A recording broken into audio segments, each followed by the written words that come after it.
Hello, so we're back in the 535D and I thought I'd give these two things a go at connecting to the car and seeing what the diagnostic side of Bimmerlink is like. I mean, there's tons of videos on YouTube about this already, but I've never actually used it.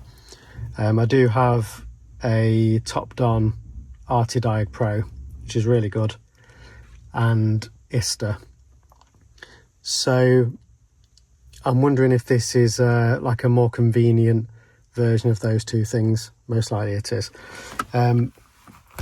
This I bought quite a while ago on Amazon. It wasn't particularly expensive. It wasn't the cheapest, but it looked like it would do what I needed it to. But yeah, I thought I'd lost this and I only found it yesterday. So I've had a go on my own car, which is an F11 just like this one. I remember I had an E91 before this and this wouldn't connect to it, which is why I ended up losing it, because I thought it was just a useless device after that. But I think F-Series chassis, this particular one will work okay. So let's plug it into the car and see what Bimmerlink can do. Right, so down in the footwell here, flat side of the adapter facing out.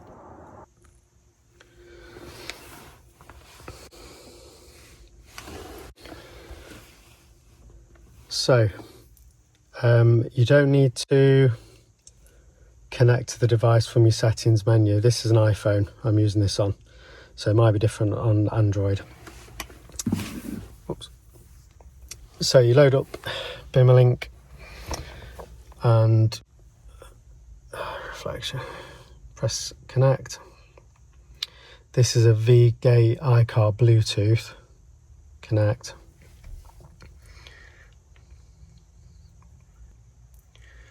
So this is the menu that comes up. So you can have you can redirect values from sensors. This is really good for if you want to see things like your coolant temperature. Modern BMWs, that temperature gauge there is your oil temperature. There is a lot of sensors like boost, EGR, coolant. There's a lot, but you can then load up dashboard, choose the layout you'd like on your iPhone screen, or your phone screen should I say, and then you can add, I'll just add something random.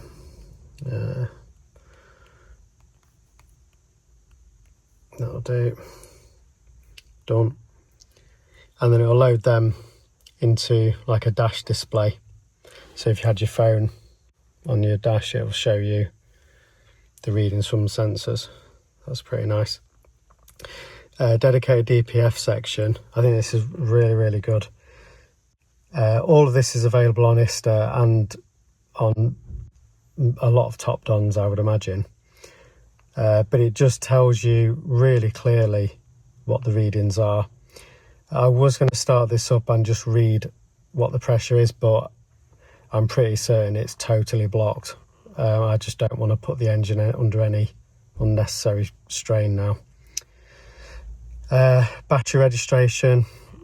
And this is really common with BMW, isn't it? Replacing the battery. So it tells you the battery type that's in the car. State of charge, that's better than I thought it would be. Still bad, but... and when it was last changed, and then you can register a new one. And what we really want, error memory. So it'll find all the modules on the car, and then you can read the codes. So here's all the modules. Leave them all selected. Let's see what's in them. So there we go. There's if you saw the last video, you'll remember that it had a lot of codes in the DDE. Again, all pointing to the DPF. being the main issue.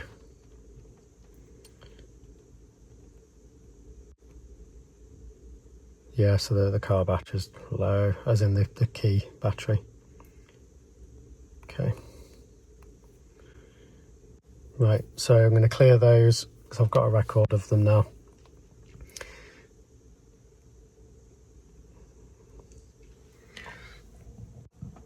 On Ista and Top Don, usually it cycles the ignition when it's clearing codes.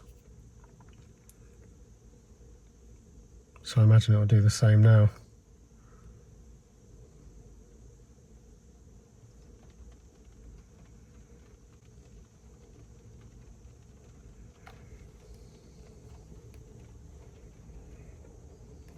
Okay, so yeah, that's fine.